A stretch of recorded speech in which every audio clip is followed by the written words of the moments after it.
তত্ত্বাবধায়ক সরকার মানে আবার সেই একাগ্র সরকার, এই স্বপ্ন যদি কেউ দেখে আমার মনে হয় আমাদের এই ব্যবসায়ীরা যথেষ্ট। এটাকে কিভাবে প্রতিহত করতে হবে সেই স্বপ্ন দেখে আর কারো কোনো লাভ নাই।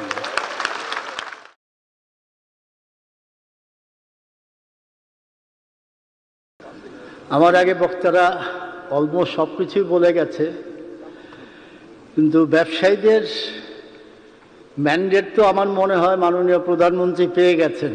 কারণ এখানে যে কয়টা ব্যবসায়ী আছেন এদেশের মেরুদণ্ড বলেন, চাবিকাঠি বলেন, তারাই দেশ পরিচালনা। বেসরকারিভাবে যদি 1 থেকে 1000 পর্যন্ত আনেন তো এখানেই সবাইকে পেয়ে যাবেন। তো এখন তো আপনার ম্যান্ডেট সম্বন্ধে কারো কোনো আমার মনে হয় না কোনো সংশয় আছে। আমি তবু 2-4টা কথা আমার বলতে হয়। মাননীয় প্রধানমন্ত্রী এদেশের জন্য কি করছেন ওনার সম্বন্ধে যদি বলতে হয় আমার 7 দিনও শেষ হবে না। যদিও ওনার সংস্পর্শে আমি খুব কম যাই, কিন্তু ওনার সম্বন্ধে আমি যতদূর জানি যদি 7 দিনও বলা হয় তাও অনেক কম বলা হবে। আমার মনে হয় এই সবাই তো বলছেন যে শেখ হাসিনা বারবার, আমি বলবো শেখ হাসিনার বিকল্প বঙ্গবন্ধুর সময় আমরা যখন কোনো দিন কোনো বিকল্প পাইনি, আজকে শেখ হাসিনার বিকল্প শুধু শেখ হাসিনা।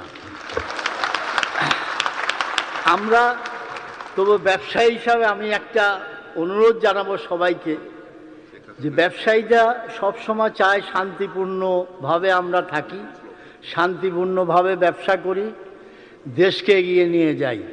কিন্তু আজকে আমাদের দুর্ভাগ্য যে প্রতিটা দিন, এক সময় আমরা দেখেছি আগুন সন্ত্রাস, আবার শুরু হয়েছে প্রতিদিন হরতাল, অবরোধ, পদযাত্রা, মিছিল। আমার মনে হয় মাননীয় প্রধানমন্ত্রী আপনার কাছে আমার একটা অনুরোধ, যে মিটিং করুক, মিছিল করুক, জনজীবন বিচ্ছিন্ন করে জনজীবনকে আপনার বিপর্যস্ত করে কোনো রাজনীতি তো হতে পারে না। আমাদের সব রাজনীতির মূল লক্ষ্য অর্থনীতি, এই দেশের 20 কোটি মানুষের অর্থনৈতিক উন্নয়ন। আমি অনুরোধ করব যে গণতন্ত্র মানেই না আপনি যা খুশি তাই করবেন। মানুষের জানমাল রক্ষা করতে হবে, মানুষের অর্থনৈতিক উন্নতি করতে হবে।